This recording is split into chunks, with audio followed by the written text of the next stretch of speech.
매주 금요일 시사와이드 시간에는 지역의 부동산 이슈를 점검해 보겠습니다. 박동주 부동산 컨설턴트와 함께합니다. 안녕하세요. 네, 안녕하십니까. 네, 오늘은 부동산 양극화에 대해서 말씀을 해주신다고요? 네, 양극화를 몇 가지로 설명드리자면요. 첫 번째로는 소득의 양극화입니다. 소득의 양극화가 계속해서 더 늘어나고 있는 실정입니다.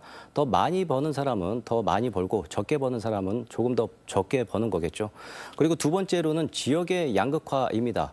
우리나라는 수도권 썰림 현상이 심하기 때문에 지역의 양극화는 다른 나라에 비해서 문제가 훨씬 심각한 수준입니다. 그렇기 때문에 최근에 인수위에서 지역균형 발전의 비전에 대해서 발표를 했었죠. 그리고 세 번째로는 오늘 살펴볼 주제입니다. 각각의 도시 안에서의 부동산의 양극화입니다. 영끌이라는 단어를 탄생시킨 원인 중에 하나가 오늘 주제인 양극화가 아닐까 생각합니다. 단순히 여기는 비싸고 여기는 싸니까 양극화다 이렇게 볼 수 있는 문제는 아닌 것 같은데 구체적으로 양극화를 알 수 있는 지표라던가 이런 게 좀 있을까요? 부동산의 양극화를 알기 위해서요. 오늘 5분위 배율로 한번 설명을 드리도록 하겠습니다.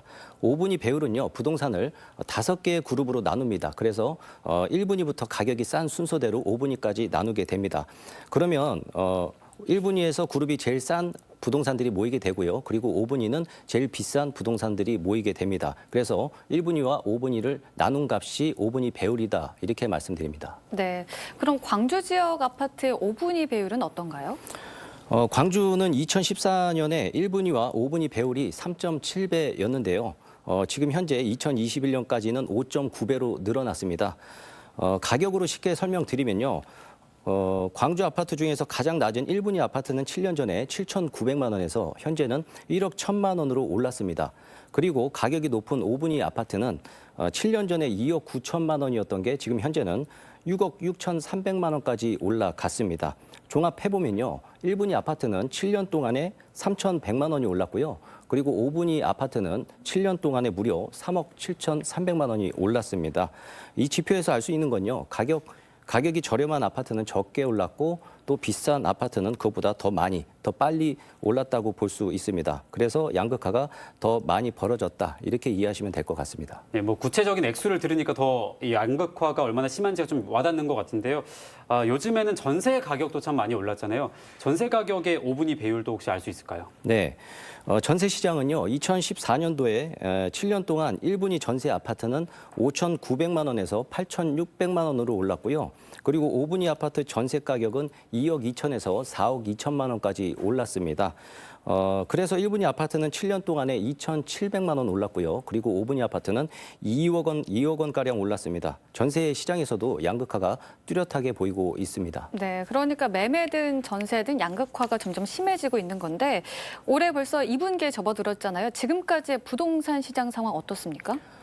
올해 1월부터 4월까지 보면요. 1분위부터 5분위까지 모두 상승하고 있지만요. 그리 큰 폭은 아닙니다. 그렇기 때문에 조정 국면으로 보여집니다.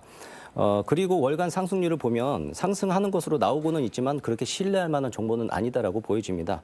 왜냐하면 정보가 신뢰가 생기려면 일단 거래량이 풍부하면 풍부할수록 정보에 신뢰가 생기게 됩니다.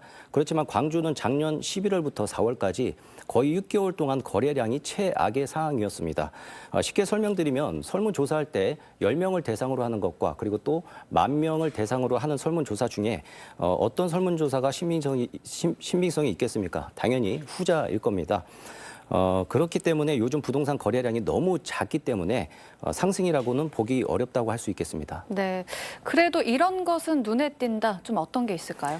인기 있는 아파트는 신고가가 계속 뜨고 있는 반면에요. 3, 4분위 아파트가 오히려 매물량이 좀 늘어나면서 또 거래 가격도 실제로 좀 낮게 거래가 되고 있습니다. 이 또한 양극화로 인해서 똘똘한 한 채 선호 현상이 예전보다 좀 심해졌다라고 볼 수 있겠습니다. 네, 그럼 아직까지는 계속해서 상황을 지켜보고 있다. 이렇게 해석을 하면 되겠네요. 네, 맞습니다. 그럼 앞으로의 전망은 혹시 어떻게 보시나요?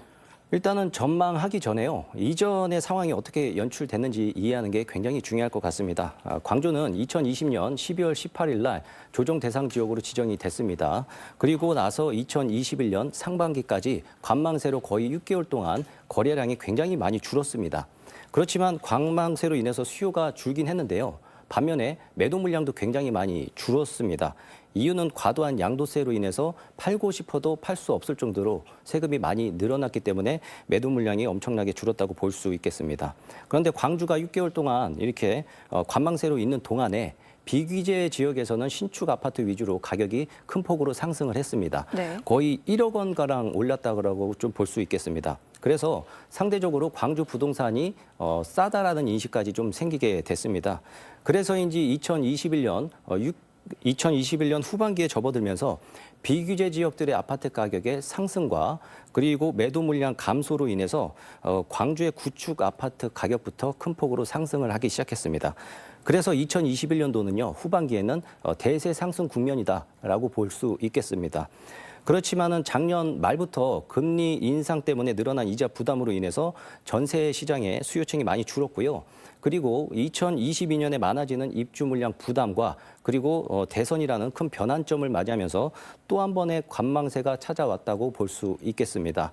그렇지만 작년 관망세하고는 좀 많이 다른 게요. 작년에는 매물량이 줄어들었지만 올해에는 관망세에는 많은 입주 물량을 쏟아지는 전세 매물과 그리고 신축한 지 2년이 지난 비과세 매물들 그리고 신축 아파트 입주하기 위해서 기존 주택을 처분하는 갈아타기 수요의 매물이 시장에 쌓이고 있는데요.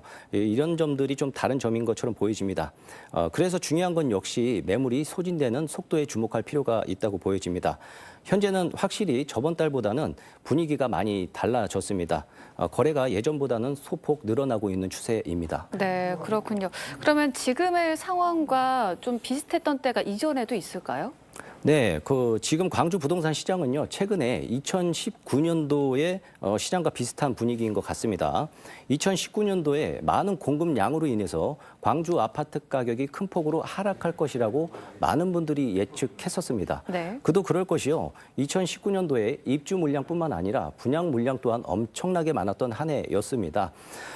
그래서 입주 물량도 효천 1지구나 용산지구 등이 입주하면서 거의 10,000세대가량 입주를 했고요. 그리고 분양 물량 또한 10,000세대가 훌쩍 넘었습니다. 그래서 2019년도에 많이 분양한 매물들이 올해 입주하는 아파트 단지이기도 합니다.